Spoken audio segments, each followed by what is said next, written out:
What made the weird kid at your school weird? The weird kid at my school was someone who didn't quite fit into the usual groups, and yet was always memorable. He had an eccentric way of dressing, often mixing patterns and colors in ways that made him stand out. His interests were unconventional, too. While most of us were into the usual pop culture, he was obsessed with things like obscure fantasy novels, strange conspiracy theories, and old-school video games. He didn't mind being different, which was part of why people saw him as weird. He also had a particular way of speaking, often using long, complex words or referencing things most of us didn't understand. What made him even more unique was his lack of concern for social norms. He'd talk to anyone about whatever was on his mind, from extraterrestrial life to the merits of a 90s comic book series.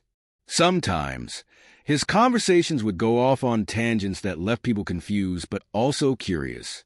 He also had an odd habit of carrying around random objects, like a toy dinosaur or a strange rock, as if they had some kind of secret meaning. He never got caught up in trends or drama, which was both a strength and a reason for people to label him as weird.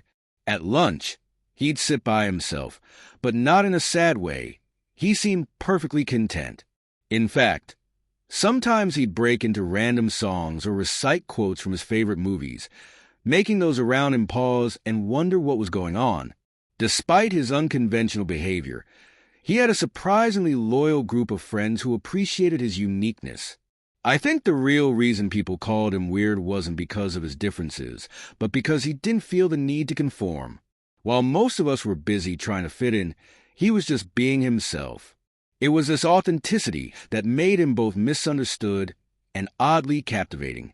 As time passed, more people realized that being weird was just a label for anyone who wasn't afraid to be different.